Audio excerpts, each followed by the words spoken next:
So when it comes to the question of which is better, QQQ or VOOG, it's a very popular question. A lot of people ask that. A lot of people ask that about a lot of ETF stocks and everything that's out there. What is better? Which one is better for me to trade or to invest in? It's a tough question to answer, and you can't really get a straight answer from that because it really depends on what do you define as better in a stock or in an ETF. Some people may define something as cheaper as better, some maybe performance as better. That's kind of the most common ones. Other factors are involved, so you can't really get a straight answer. And on top of that, just because it's better doesn't mean it's going to perform better in the long run or in the future, because markets are unpredictable. You don't know what's going to happen next. Anything can happen, as we've seen with so many crashes, so many corrections over the years. Anything can happen at any time. You don't really know what's going to happen. So there's no guarantees on, okay, even if it looks better on paper or if it's performed better over the years or in the past, doesn't necessarily mean that it's going to perform better. Of course, those are clues, and those are sort of indicators, and that's really the only information we can go on. So really, at the end of the day, these are just guesses. They're educated guesses. No matter what anyone tells you, no matter what guru, what advisor, what analyst on CNBC tells you, buy the stock, it's going to go up or it's going to go to the moon or whatever, there's no guarantees. And obviously it's very fair and it's very good and it's safe practice to just take everything with a grain of salt. Even my advice, even anyone's advice or whatever anyone says, take it with a grain of salt, because there's no guarantees. There's absolutely no guarantees. So with that said, we'll go over some of the differences, though, of QQQ and VOOG, because there are some differences to take note of and at least help you make a better investment decision. Even if at the end of the day, it is a guess, but of course, you want to make the best guess possible. And let's face it, with the financial markets, you can make a good amount of return if you invest in the right stocks or right ETFs. And if you wait long enough, patience is key, as you've seen. Warren Buffett has proven that over the years, how patience can really compound your returns. So let's look at some of the differences between these two in terms of what is better. Use that in quotations. But one of the big ones, just to give a little bit of history, is that QQQ tracks the NASDAQ 100, the top NASDAQ 100 stocks, while VOOG tracks the top S&P 500 growth stocks. I know right here it says S&P 500. Got to change that to growth. And what I'm going to be using is an article that I made. It's at thesambonetwork.com/QQQ versus VOOG. I'll put the link in the description below. Straight to the article, where you get some really good information, some nice tools to use, a little fact sheet to kind of condense everything into one, and most importantly, where to invest. And if you want to invest in both of these funds, you can do so with eToro. I'll put the link in the description below, because you can get $10 back if you deposit, or when you deposit $100. $10 bonus, so that's not bad. You can do fractional shares. You don't have to buy like the whole thing. You can just get fractions of that share, so you can own a part of the pie without having to buy the whole pie, if you know what I mean.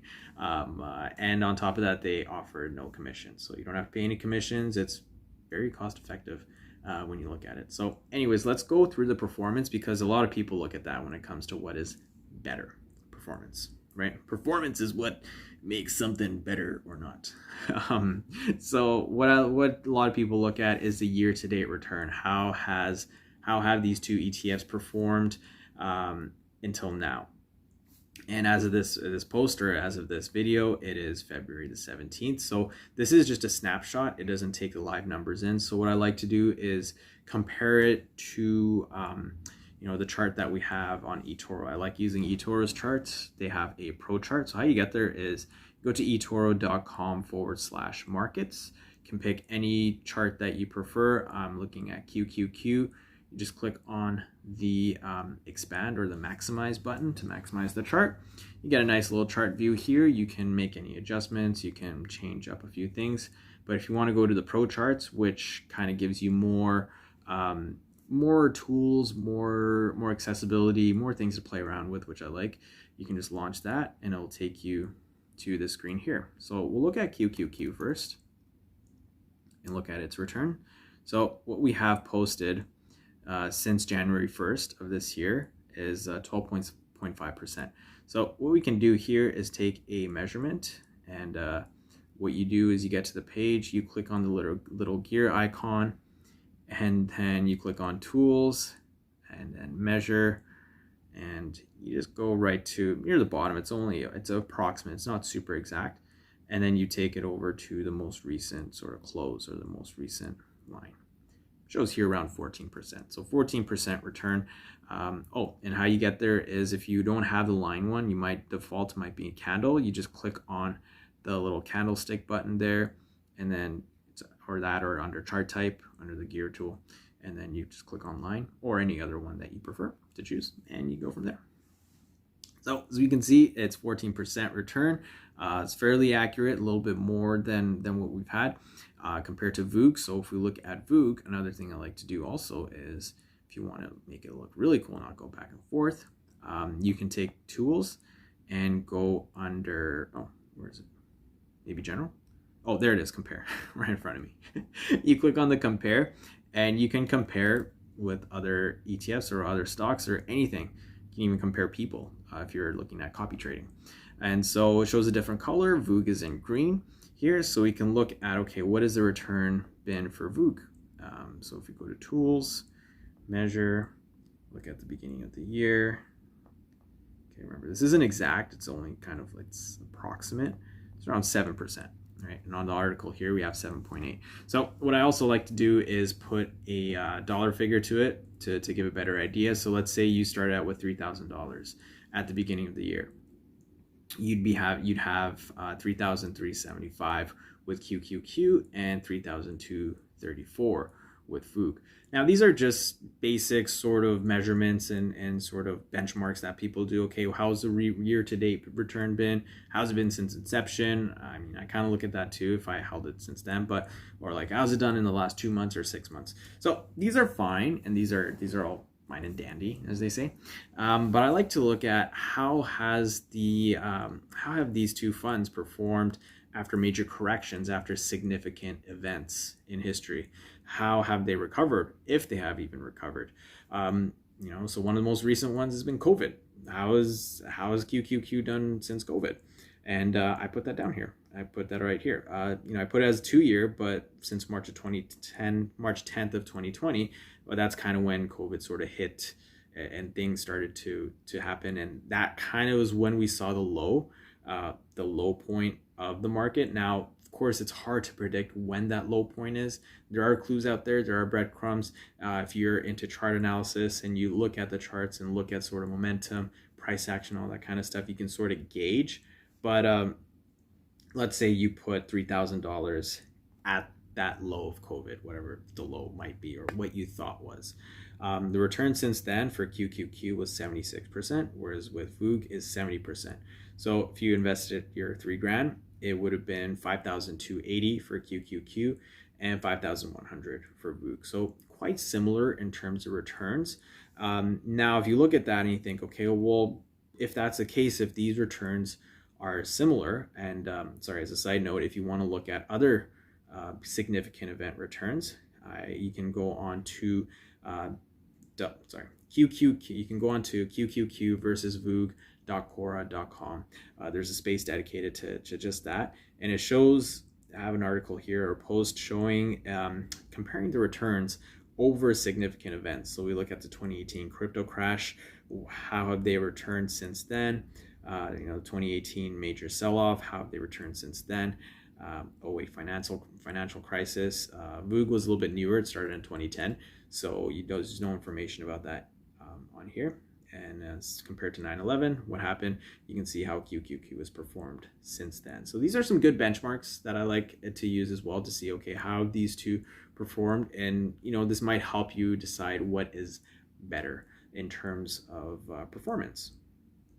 So if we look at that, okay, well, if they perform quite similarly, what is their holdings? Maybe what kind of stocks are they holding? Because these are ETFs, these are funds, right? So they're holding a basket of other stocks. So I have that up here. If we scroll up, I have it under holdings. So I have this nice little chart here that shows the top 14 holdings of these two. And as you can see, for the most part, they are very similar in terms of top two. QQQ holds a little bit more of Apple, 13.35%, while VOOG has 11.62%. Microsoft around the same for both. A little bit different when it comes to the third one. QQQ is holding a little bit more of Amazon, whereas VOOG is holding a little bit more of Google. And over here you see Google. Wow, over here you see UNH. And they're both holding the two types of Googles, Google L and then Goog. Not sure what Google L means. I'll find that out one day. If you know, let me know. Let me know in the comments what the difference is between the two. But holding, Goog is holding on to UNH, and yeah, some notable differences is Tesla. So QQQ has a larger holding of Tesla, whereas VOOG is a little bit less, right? A little more than 1% less than what QQQ has. Both are some similarities. Both are holding NVIDIA. VOOG is holding a little bit more Visa, whereas VOOG is holding, VOOG, I said that. Whereas QQQ is, Visa's holding is a little bit less. So there are some differences. In terms of sector, which kind of gives you a better idea, QQQ has a large amount of its sector holding in information technology. These are both tech ETFs, most in the technology sector, but VOOG is a little bit less, 34%, whereas a little bit more into healthcare. So those are some of the subtle differences in terms of holdings. In terms of number of holdings, like stocks, VOOG has almost more than double the amount that QQQ does, like 230 to 102. That's a lot. And nice thing is, if you click here, you can see the full list of holdings in terms of how much, in terms of percentage and shares and costs as well. So that's pretty nice. That's pretty convenient. Again, if you want to purchase these, if you want to invest in both these, eToro is the place. eToro is very convenient here. And then also you can get a quick chart view if you want to look at, okay, what is the price? In terms of price, they're both relatively up there. I mean, that's the other thing too. People look at, okay, what is better in terms of, they judge the what is better of an asset based on price. Okay, this seems cheap or this seems expensive. Well, people thought this was cheap or expensive back in 2008. People probably thought QQQ was expensive in 2008. Look at the gains, look at the performance since that price. The price of QQQ has gone up by quite a large amount, and back now that price seems cheap compared to what it is now. So those terms, what is cheap and what is expensive, I think is relative, is really just their relative numbers. And again, that's another thing you just got to take with a grain of salt. If someone says something is cheap or expensive in terms of stocks or equities or any asset in the market, they don't know. They don't know if it's cheap or expensive. It may be expensive now relative to what the price will be in 2 years. But again, that's 2 years. That's the future. We don't know what the future is going to hold. So that kind of stuff, I take those terms out the window. What is cheap and what is expensive? That should not dictate what is better. Now, another thing people look at is, well, what are the fees that I have to pay? So in other words, what is the management fees, and what is the dividend return? What is the dividend yield for these? So as you can see here, VOOG has a slightly higher dividend yield of 0.87%, while QQQ has around 0.71%, so a little bit more. In terms of management fees, there's a significant difference here. VOOG has a 0.1% management fee, while QQQ has a 0.2% management fee. And that's basically taken out of the returns. It doesn't come out of your account. You don't pay that from your account. It's basically deducted from the dividend or any of the returns that are made. So it's all done automatically behind the scenes. Nothing comes out of your account. So what I like to do is subtract the dividend yield, since it's annual and this is also annually charged. I subtract the management fee from the dividend yield. So really you're getting 0.6 or 0.77%, while over here you're getting 0.551%. So that's an even larger difference right there in terms of return, sort of bang for your buck, what you're getting for both of them. But again, doesn't necessarily mean that VOOG is better compared to QQQ, because you got to take all these other factors into account to make a better investment decision, right? You got to take into account performance, how long you're looking to hold these ETFs or one or both of them, what you're doing with them. Are you just investing and holding in, and you're just going to be buying and adding on shares over a certain time period, or are you going to be trading these? Are you looking at trading these? And that's the next one here. So in terms of a trader's perspective, if you're looking at trading these on a daily basis, well, you got to look at some key metrics such as volume, liquidity, how much liquidity is in an ETF, if I can dump those shares, or if I can sell my position really quickly, if I'm like a scalper, like a day trader. One of the biggest indicators is the amount of volume. Which ETF or which fund has a higher amount of volume relative to the other?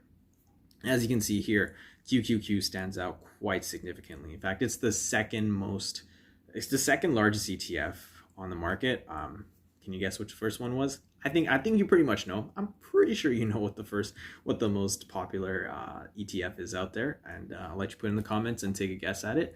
But this is the second most, which makes it the second most traded ETF on the market out there. And you can see here, 76 million is the volume overall, and then 57 or 58, let's say 58 million on a daily basis. Whereas over here with VOOG, 160, 180,000, very small numbers. This doesn't make this, it therefore makes this illiquid sort of asset.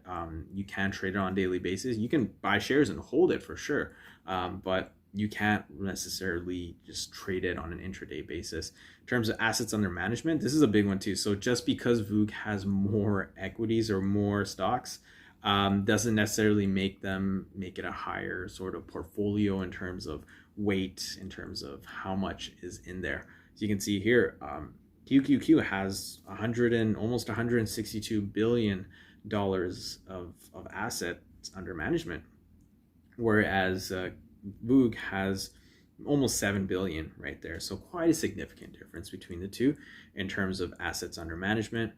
Price to earnings ratio, this is something a lot of people look at as well. That helps them decide what is better, which one is better for them to choose.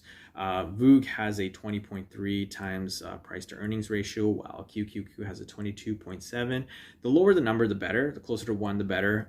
Usually in terms of, I guess, the efficacy or just the efficiency of price movement, or how this fund is performed.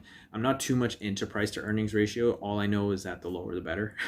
But over the time, if you know more about that, share some information, let me know, educate me on this right here. And I like to also put some references and tools for other sources out there. So if you want to look at, okay, what is bar chart saying? What kind of information does bar chart have? ETF database, VinViz. And I like this other one here. Now, this is another one that helps people decide, okay, what is better? Well, where is the smart money going? Which ETF is the smart money moving in? Or how many shares are people allocating into any of these ETFs?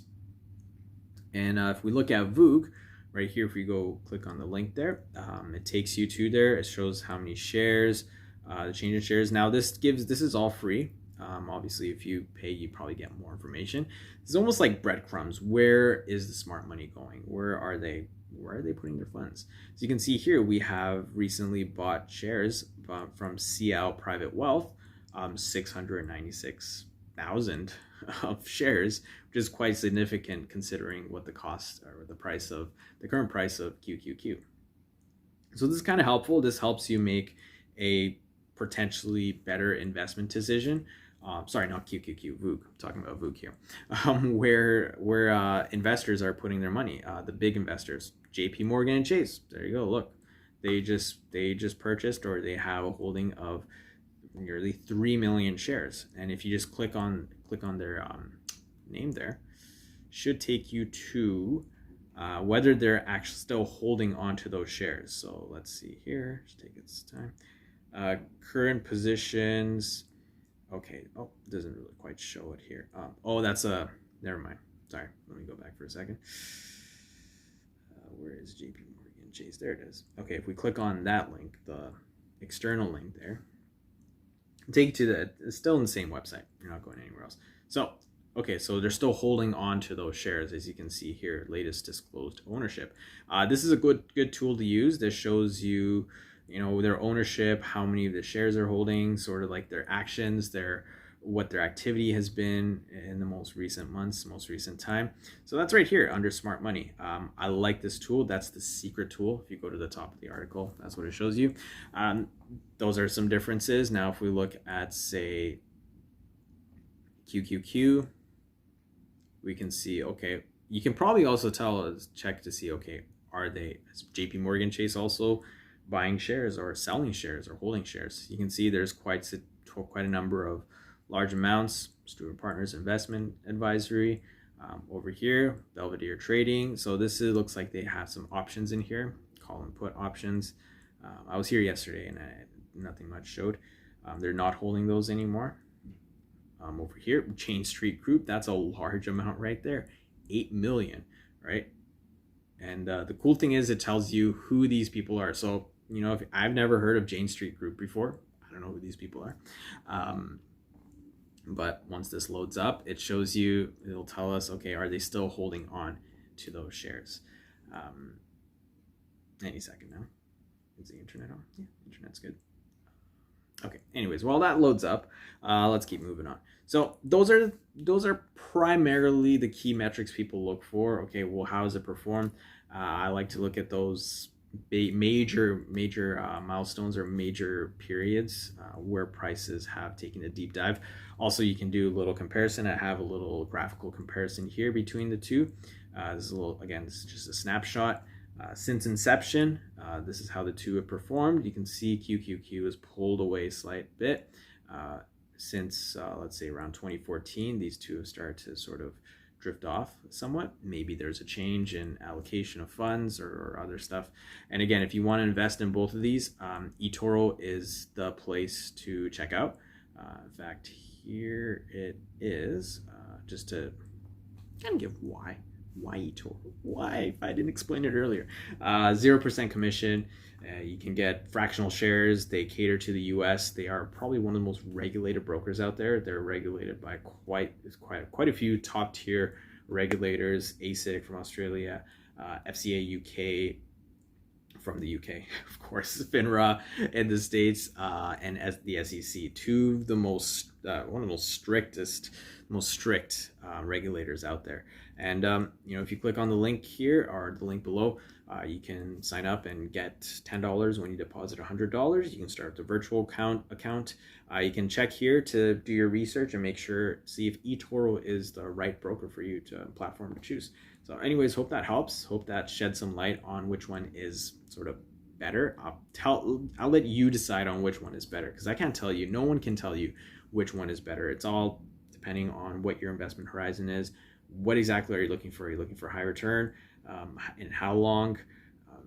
How much risk are you willing to take? How much are you okay with losing? That's a big one there. How much are you comfortable with seeing your equity draw down or potentially losing your account? Because investing at the end of the day is risky. Yes, we are making educated guesses, but you got to understand they are educated, and it is a risk at the end of the day. So hopefully this helps. Hopefully this sheds some light. If this video has been too long, then not sorry, because I want to make sure I load you up with information. Check out QQQ versus VOOG.Quora.com to find out the latest information, to find out updated information on these two ETFs. Check out thesambonetwork.com/QQQ versus VOOG. If you want to purchase these two ETFs, check out eToro.com.